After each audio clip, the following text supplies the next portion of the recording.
Hello प्यारे बच्चों, क्या हाल चाल आप सभी के। डियर स्टूडेंट्स, नवदीप सर की फिजिक्स की क्लास में आप सभी का स्वागत है प्यारे बच्चों। तो देखिए प्यारे बच्चों, आज अपने स्टार्ट करने जा रहे हैं जो आपकी बुक है बीएससी की इलेक्ट्रिसिटी एंड मैग्नेटिज्म, उसकी यूनिट फर्स्ट है ये। और बीएससी बीएड जो इंटीग्रेटेड कोर्स चलता है उसका जो सेकेंड ईयर है, पार्ट 2 है, उसमें जो बुक लगती है वो ये फर्स्ट बुक की यूनिट थर्ड है। ठीक है, तो आपकी यूनिवर्सिटी के अकॉर्डिंग या आपके सिलेबस के अकॉर्डिंग ये यूनिट आगे पीछे हो सकती है, लेकिन बुक आप याद रख लो कि इलेक्ट्रिसिटी एंड मैग्नेटिज्म बुक है ये वाली। ठीक है, तो इसमें देखो सबसे पहले अपने क्या करेंगे, कुछ डेफिनेशंस पढ़ने जा रहे हैं जो इम्पोर्टेंट डेफिनेशंस है, जो इस चैप्टर का बेस है, जो कि काम आती हैं अपने। तो सबसे पहली जो डेफिनेशन है बहुत ही सिंपल सी बेसिक सी डेफिनेशन जो आपने पहली क्लासों में पढ़ रखी होगी, 10th क्लास में ही आ जाती है, इलेक्ट्रिक करंट। ठीक है, इलेक्ट्रिक करंट यानी कि हिंदी मीडियम वाले बच्चे ध्यान रख लो कि मैं हिंदी की जो टर्म है वो इसको यहाँ पर नीचे लिखता चलूँगा, हिंदी की टर्म्स को मैं नीचे लिखता चलूँगा, क्योंकि नोट्स मेरे पास इंग्लिश मीडियम में अवेलेबल थे, तो इसी कारण हिंदी वाली टर्म मैं साथ साथ लिखता चलूँगा। वैसे भी आपको समझ में आ ही जाएगा आराम से। तो देखो क्या है कि इलेक्ट्रिक करंट या विद्युत धारा किसे कहते हैं अपने, कि the flow of electric charge in per unit time और rate of flow of electric charge is called electric current. कि क्या हो कि एकांक समय में प्रवाहित आवेश, एकांक समय में जो क्या होता है प्रवाहित आवेश होता है, फ्लोइंग चार्ज होता है, उसको अपने क्या बोल देते हैं, इलेक्ट्रिक करंट या विद्युत धारा बोल देते हैं। या फिर rate of flow of current, आवेश प्रवाह की दर। ठीक है, rate of flow of current, आवेश प्रवाह की जो दर होती है उसको भी अपने विद्युत धारा या इलेक्ट्रिक करंट अपने बोल देते हैं। अब इसका जो फॉर्मूला है वो सबसे ज़्यादा यही काम में आता है, I is equal to D Q upon में डी टी। और इसको अपनी आई इंस्टेटेनियस मतलब कि तात्क्षणिक धारा भी बोल देते हैं, आई इंस्टेटेनियस करंट। और एक आई एवरेज करंट होता है जो अपने के बोल देते हैं औसत धारा। तो वो होता है टोटल चार्ज अपॉन में टोटल टाइम, कि टोटल कितने टाइम में कितना चार्ज फ्लो हुआ, कितने समय में कितना आवेश प्रवाहित हुआ, उसको अपने क्या बोल देते हैं, आई एवरेज या औसत धारा या एवरेज करंट बोल देते हैं। फिर नेक्स्ट इसके टाइप आते हैं, मेन इसके 3 टाइप हैं। जो करंट होता है वो कितने टाइप का होता है, 3 टाइप का। तो सबसे पहला जो टाइप है वो आपके पास है स्टेडी और डायरेक्ट करंट। स्टेडी का मतलब स्थाई, या फिर इसको दूसरा नाम है दिष्ट धारा, स्थाई या फिर दिष्ट धारा, जिसको अपने डीसी करंट बोल देते हैं। तो स्थाई या दिष्ट धारा क्या होता है कि the electric current whose value and direction remains constant with time is called steady और डायरेक्ट करंट। कि एक ऐसा इलेक्ट्रिक करंट, एक ऐसी विद्युत धारा जिसका क्या हो, जिसकी वैल्यू, जिसका मान, ठीक है, जिसका मान और दूसरा डायरेक्शन, उसकी दिशा, वो क्या हो, remains constant with time, time के साथ कांस्टेंट रहे, बदले ना, वो फिक्स रहे टाइम के साथ, उसको अपने बोल देते हैं स्टेडी और डायरेक्ट करंट बोल देते हैं, या इसको शॉर्ट फॉर्म में अपने डीसी करंट भी बोल देते हैं। तो जैसे इसका ग्राफ यहाँ पर शो किया हुआ है कि कोई मान लो जैसे जैसे इधर टाइम बढ़ रहा है, ये वाले अक्ष पर, ये वाले एक्सिस पर टाइम इस टाइप से इंक्रीज हो रहा है, तो जो करंट की वैल्यू है, यहाँ पर करंट की वैल्यू मान लो आई है, तो वो करंट की वैल्यू फिक्स है, इस पॉइंट पे भी आई है, इस पॉइंट पे भी आई है, इस पॉइंट पे भी, हर एक पॉइंट पे उसकी वैल्यू क्या रह रही है, फिक्स रह रही है। तो ऐसा जो करंट होता है उसको अपने क्या बोल देते हैं, डीसी करंट या स्टेडी करंट या डायरेक्ट करंट, दिष्ट धारा या स्थायी धारा। ठीक है, और इसका पॉइंट क्या है कि it is generated by battery और सेल। इसे अपने या तो बैटरी या फिर जो सेल होता है उससे अपने क्या कर सकते हैं, जनरेट कर सकते हैं। जैसे कि अपने घरों में होती है ना, इन्वर्टर वाली बैटरी होती है, तो वो डीसी करंट जनरेट करती है। ठीक है, तो इसी टाइप से इसको अपने डीसी करंट बोल देते हैं। फिर नेक्स्ट जो टाइप आता है वो आता है नॉन स्टेडी करंट, या जिसको अपने हिंदी में बोलेंगे अस्थायी धारा। ठीक है, अस्थायी धारा। तो क्या होती है अस्थायी धारा या non steady current, the current whose value, कि ऐसा करंट जिसका मान क्या हो, whose value changes with time, जिसकी वैल्यू तो चेंज हो टाइम के साथ, बट डायरेक्शन की जो उसकी दिशा होती है वो दिशा क्या रहे, remains unchanged, is called non steady current. कि एक ऐसा करंट जिसकी वैल्यू चेंज हो, जैसे आप ग्राफ में देखो यहाँ पर कि यहाँ पर करंट की जो वैल्यू है वो चेंज हो रही है हर टाइम, यहाँ पर करंट की वैल्यू और है, यहाँ पर और है, कुछ यहाँ पर और है, लेकिन डायरेक्शन इसकी फिक्स है। मतलब अगर ये करंट पॉजिटिव में जा रहा है तो ये पॉजिटिव में ही जा रहा है, ऐसे नीचे नीचे की तरफ अगर आएंगे तो वो नेगेटिव आ जाएगी दिशा। तो पॉजिटिव है तो इसकी हर वैल्यू पॉजिटिव ही है, लेकिन उस वैल्यू का मान फिक्स नहीं है, वैल्यू की वैल्यू क्या जो है वो फिक्स नहीं है, टाइम के साथ हर टाइम चेंज हो रही है। मान लो कोई ऐसा करंट भी हो, कुछ ऐसा ग्राफ आ जाए, तो ये भी नॉन स्टेडी करंट ही है। यहाँ पर वैल्यू कुछ और है, यहाँ पर वैल्यू कुछ और है, लेकिन डायरेक्शन सेम है, इसकी डायरेक्शन नहीं चेंज हो रही।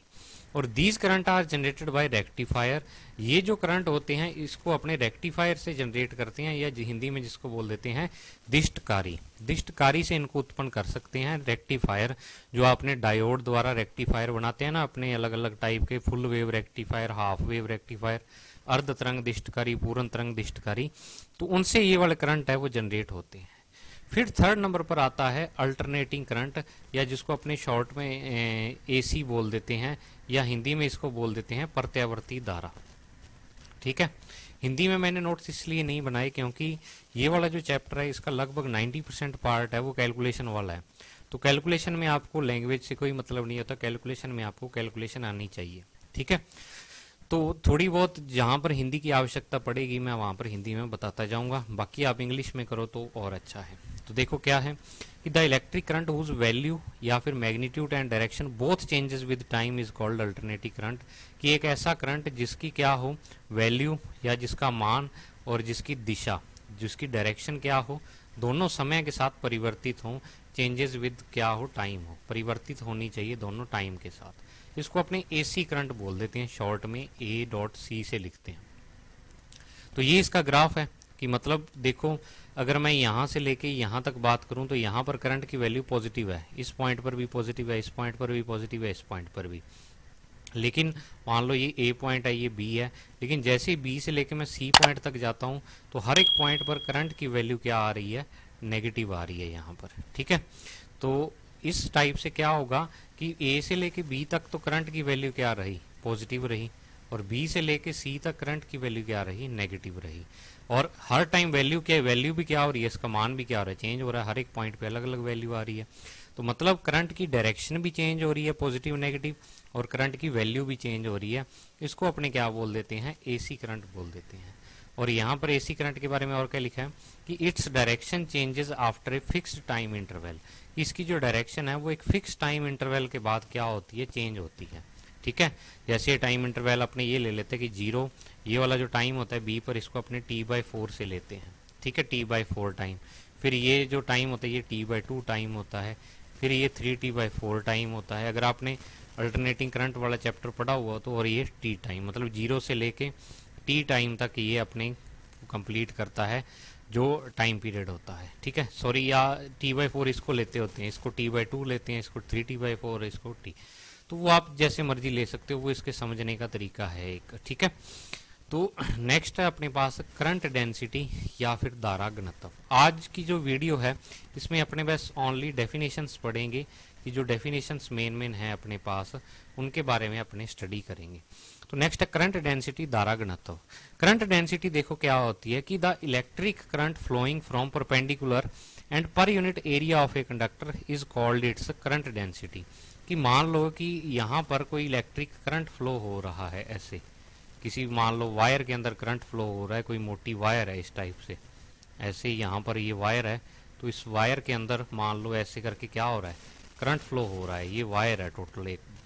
ठीक है, तो यहाँ पर अगर अपने क्या करें कि कोई एरिया ले, मान लो इस वायर के अंदर इतना एरिया आपने ले लिया, तो इस एरिया में से कितना करंट फ्लो हो रहा है, कि मान लो अगर इस एरिया की वैल्यू ds है और di करंट इसमें से जा रहा है। टोटल करंट तो कितना है, टोटल ये वाला जो करंट है, ये करंट मैंने मान लिया ये I है, उसमें से di करंट इस ds एरिया में से जा रहा है। तो करंट डेंसिटी या धारा घनत्व जो अपने लिखते हैं यहाँ पर, करंट डेंसिटी होती है J vector is equal to di/ds n cap. अब आपको एक चीज याद रखनी है कि ये जो करंट डेंसिटी है ये एक वेक्टर क्वांटिटी है, मतलब ये एक सदिश राशि है। ठीक है, क्योंकि एक फिक्स एरिया में से जितना करंट जाता है उसकी डायरेक्शन फिक्स होती है, कि फिक्स एरिया में से करंट की डायरेक्शन फिक्स होगी। कि एरिया की वैल्यू अगर आपने बहुत स्मॉल ले रखी है, जैसे यहाँ पर ds एरिया, तो इस ds में से करंट की वैल्यू फिक्स होगी जितना जाएगा। तो इन दोनों का जो रेशो होगा, इन दोनों का जो अनुपात होगा वो क्या होगा, करंट डेंसिटी। और n कैप यहाँ पर j वेक्टर की डायरेक्शन को बताता है, यूनिट वेक्टर है। तो आपको हमेशा याद रखना है कि ये वाली जो क्वांटिटी है इसको याद रखना है कि ये एक वेक्टर क्वांटिटी है आपके पास। ठीक है, और यहाँ से अगर मैं डी आई की वैल्यू निकालूं तो वो J dot N cap D S की इक्वल आती है। और टोटल करंट मुझे निकालना हो तो इस डी आई का इंटीग्रेशन कर दूंगा, सरफेस इंटीग्रेशन होगा ये, तो J dot N cap D S. तो मतलब ये कंप्लीट सरफेस में से, जो ये कंप्लीट सरफेस है, मान लो एस सरफेस है, इसमें से कंप्लीट करंट आई फ्लो हो रहा है, तो इस आई की वैल्यू है आपके पास J dot N cap D S. और ये वैल्यू आपको याद रखनी है, इंपॉर्टेंट वैल्यू है, आगे अपने काम आएगी। यानी आई की जो वैल्यू है, करंट डेंसिटी और इलेक्ट्रिक करंट मतलब धारा घनत्व और विद्युत धारा के बीच में जो रिलेशन है वो अपने को इससे पता लगता है। ठीक है, फिर नेक्स्ट देखो, करंट डेंसिटी के बारे में मैंने और डिटेल से बता रखा है कि the amount of charge phloem from unit cross section area of a conductor is called current density. की यूनिट क्रॉस सेक्शन एरिया से जितना करंट जाता है, कि मान लो आई करंट जा रहा है और एरिया आपके पास एस है, तो J is equal to I upon S से अपने लिखते हैं। अब इसके दो टाइप होते हैं करंट डेंसिटी के। करंट डेंसिटी की थोड़ी डिटेल है ये, जैसे जे एवरेज करंट डेंसिटी होती है, या तो टोटल करंट अपॉन में टोटल एरिया, या कुछ एरिया का पार्ट ले लेंगे डेल्टा एस और उसमें से डेल्टा आई करंट फ्लो हो रहा है, तो delta I upon delta S आपका एवरेज करंट डेंसिटी हो जाएगी। और दूसरा आपके पास है इंस्टेंटेनियस करंट डेंसिटी। तो इंस्टेंटेनियस क्या होती है, किसी इंस्टेंट पे, किसी टाइम टी पर करंट की जो करंट फ्लो होता है किसी एरिया में से, तो वो D I upon D S के इक्वल आता है। और यहाँ पर भी मैंने मेंशन कर रखा है, ये क्या है, वेक्टर क्वांटिटी है आपके पास। ये आपको याद रखना है कि ये एक कौन सी राशि है, सदिश राशि है। ठीक है, सदिश राशि है। तो area is a represented by A quantity area vector which is a vector. क्योंकि देखो वेक्टर क्वांटिटी क्यों है, क्योंकि ये कह रहा है कि जो एरिया होता है, एरिया को अपने वेक्टर की फॉर्म में लेते हैं, एरिया को सदिश की फॉर्म में लेते हैं, जिसको अपने एरिया वेक्टर डीएस वेक्टर से शो कर देते हैं। तो ये जो वेक्टर आ गया, तो यहाँ पर जो जे है वो भी क्या हो जाएगा, वेक्टर क्वांटिटी। फिर जो इसकी यूनिट है आपके पास, यूनिट क्या आ जाएगी, यूनिट ऑफ करंट डेंसिटी आपके पास J is equal to I upon में एरिया होता है, आई एम्पियर होता है और ये मीटर स्क्वायर होता है। तो एम्पियर अपॉन में मीटर स्क्वायर क्या हो जाएगी, इसकी यूनिट हो जाएगी या मात्रक हो जाएगा, और डायमेंशन इसकी आपके पास ये वाली हो जाएगी। ठीक है, अब इसने एक दे रखा है कि अगर तो मान लो कि आपका जो एरिया है, मान लो आप ये डेल्टा एस एरिया ये वाला ले रहे हो, और ये एरिया, इसका एरिया वेक्टर मान लो इसी साइड में है और इसी डायरेक्शन में जे वेक्टर की डायरेक्शन है, कि मान लो यही डायरेक्शन जे वेक्टर की और यही एरिया की है, तो फिर तो आप डायरेक्ट फॉर्मूला लगा सकते हो। ठीक है, J is equal to I upon S.